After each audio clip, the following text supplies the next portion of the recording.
Welcome to another episode of the Know Huntsville Show. The show about arts and culture in Huntsville, Alabama. I am right. Daniela. I am Tom. Welcome. How are you? I'm good. I'm surprised I remembered our intro. You did really good there. So long. Hey, we filmed a show earlier. Well, I filmed a show earlier, but this is our first show back in 2020. Yeah.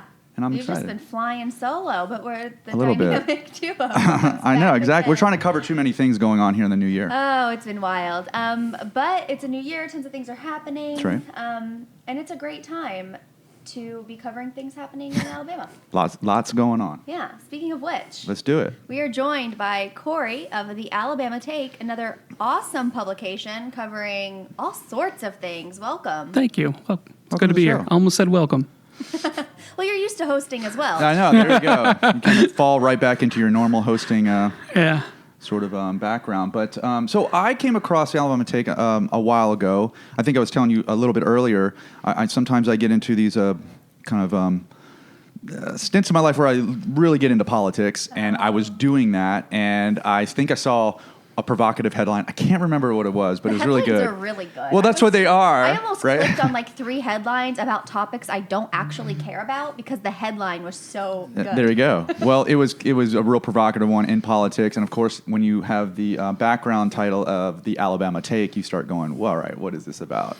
But then I started reading, and it was pretty funny. It was the exact opposite what I thought it was going to be, and that's where I started kind of taking in some of the articles on the Alabama Take. I discovered there's a podcast as well, so I reached out, thought, you need to come over here. We kind of both are covering different subjects around the South, so I thought it made perfect sense. Cool. Well, thanks for having me. All right. So why don't you give us the background on how the Alabama Take started and what the kind of concept behind it is? Sure. So I'll try to keep this brief. I have a tendency to take forever. Basically, the Alabama Take started, I want to say probably 12, 13 years ago by Blaine Duncan. I'll call him the founder of the site. There were a few other guys that were friends, C.R. Johnson and T.D. Wood. T.D. Wood actually still writes, and he may have written the political piece that you were referencing. Blaine and T.D. mostly handle the politics. We've gotten a couple of folks that have reached out to us in the last few months that have wanted to do some political things. So anyway, there was a thing basically for them to just write. They were out of college, and I believe they were teaching and living together. And so it was a place that, they would write about music or write about a book or a movie or whatever. And it kind of, they all, got big boy jobs and moved out of Tuscaloosa or whatever.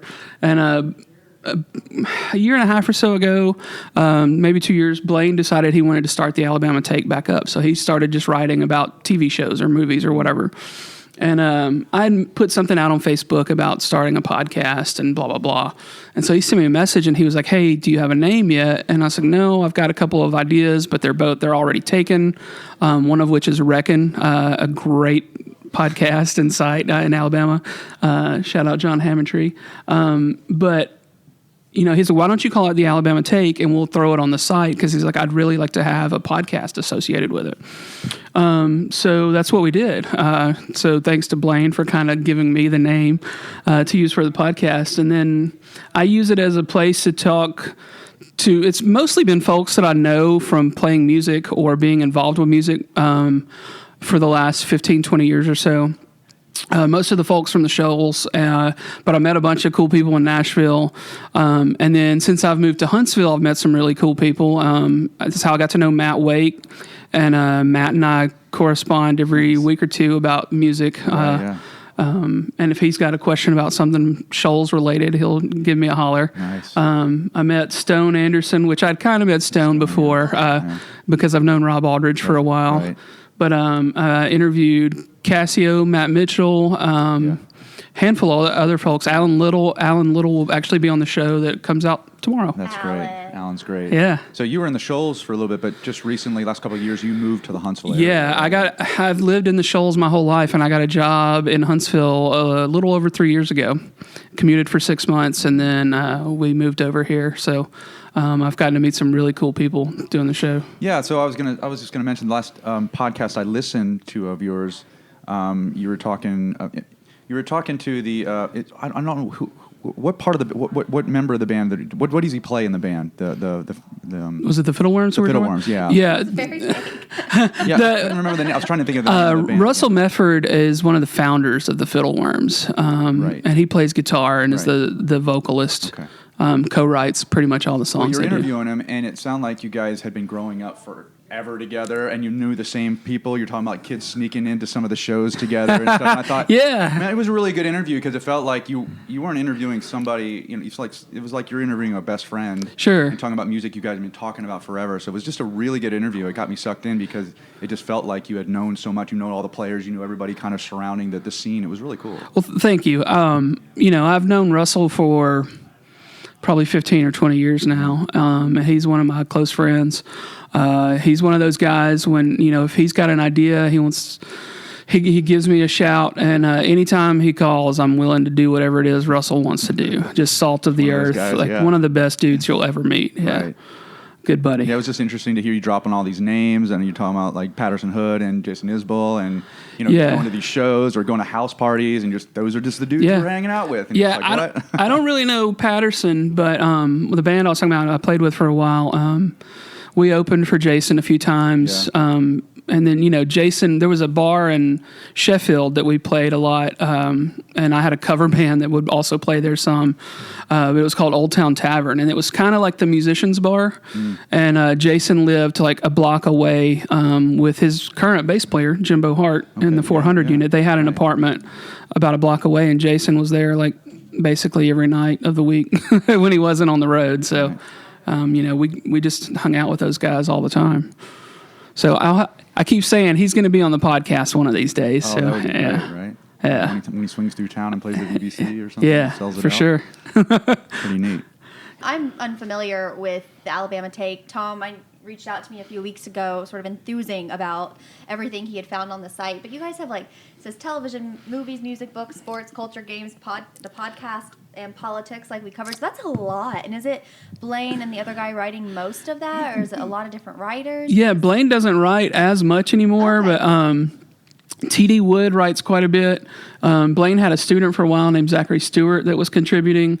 And then he's had several a other bunch of folks. authors. Yeah, we had my buddy Blake Ells has written a time or two. And a couple of folks that we don't know reached out to us and were like, hey, we'd like to contribute. So Yeah. Blaine puts it out there and says, if you're available and want to write and you just need an outlet. He's like, now, granted, we don't pay because we basically do this just because. What's that like?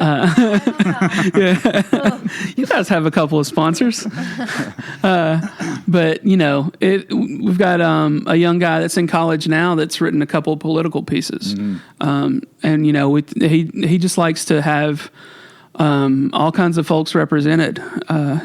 This was, I believe... Cool. Yeah, Jet Davis is a student at Alabama that wanted to write about some LGBTQ issues. And so we're just like, write it up. So all these authors, are they kind of scattered throughout the South, or Yeah. is it all in Alabama? Yeah, for the most part. TD, one of the original guys, he's in Louisiana. He does some political stuff. He does some sports stuff. Okay. He's a big Ravens guy. Oh, my Titans beat them up pretty Yeah, good. yeah, go Titans. Nice work. Go Titans, what a run. Sports stuff. Sports. The Super Bowl's coming and it's done. Chill out. I didn't even know that. The other day I found out the Super Bowl was Yeah. happening. Yeah, but Blaine writes a lot about movies and TV. Okay. He's a teacher over in Arab and spends a lot of time doing that. And he started a podcast about 6 months ago that's also on the site called Taking It Down. It's on the weeks that I don't have a show out, he has a show out. Okay. It's just he and a buddy usually talking about whatever movie they just watched or whatever. But he still does some. I've noticed just in the last few weeks he's written at least a piece or two for the site. So That's awesome. What I like about this is it isn't. Know Huntsville is very Huntsville, North Alabama centric, which is great. You need this type of things. I love that's what we do. But I like this because it's universal. It's things that are relevant to the state, but also things that are relevant to just anybody. Content that you would want to read, but all from that sort of Alabama resident perspective. Which I like. Yeah, I think Tom mentioned we had a little meetup earlier. He was talking about the thing that first brought him in was the headline, and the article was nothing like what he thought it was going to be. You know, when you see the name Alabama associated with politics. Right. It's that same sort of, I tie it back to like the Drive-By Truckers and the duality of the South. Sure. Their last album, where somehow people just realize these are political, country music guys from Alabama, but aren't, sort of conservative. Yeah. Somehow people just realize that, and they're all mad about it. And they said, "Well, you obviously haven't been paying attention to our records over the years." Yeah. And I got that same feeling when I was reading some of the politics on your site, where they throw out that headline just kind of like a clickbait headline, but then you read it, and first of all, it's smart. Yeah. But second of all, it's the exact opposite of what you thought it was going to be, and I think it was purposely like that, which is what kind of sucked me in. It was really cool. I can't take any credit for any of the writing on the site. I just talk to people into a microphone. Right. But yeah, I think there are a couple the guys that do contribute to the political stuff are pretty savvy. I think I even signed up and I wrote to the author and I said, "Oh, cool! What a good article it was." Cool. I think I did that. Awesome. I can't remember what it was now, but it was last year. Well, I know Know Huntsville may not be the place for that, but if you guys ever want to write anything, oh my gosh, no, you don't want to hear anything I have to say. I tell you what, we're all pretty. We'll just say left-leaning folk for the most part. Sure, yeah. Okay. There you go. All right, so where can people find the podcast? What's a good place for them to go find the content on the site? So the alabamaTake.com is the main website.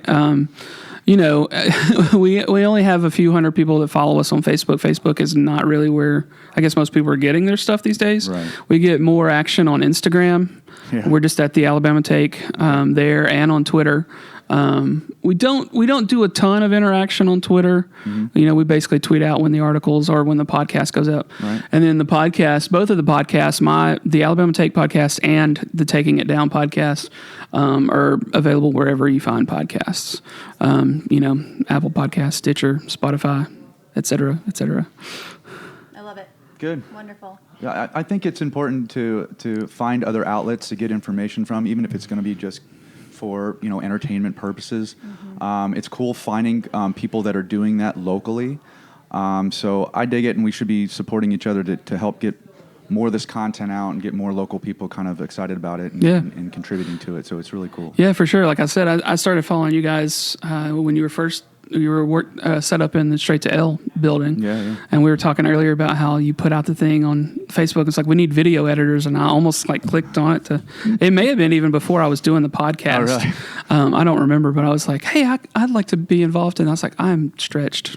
And I've done way the too exact same thing That's 1,000 times. Story of our, but primarily Tom's life. Right. And I was I'm like, does anyone want to be involved with this? And Tom was like, yes. And then man, he never stops. No, it's true. Well, thank you so much for coming on the show. Thank you for having me. Corey. And everybody check out the Alabama Take, thealabamatake.com. Check it out, the podcast.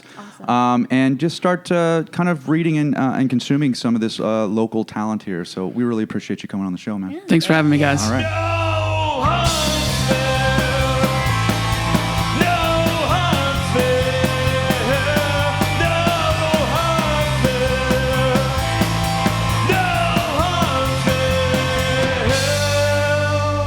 Have a lopsided head. My glasses That's what are it always is. funny. I have to bend. No,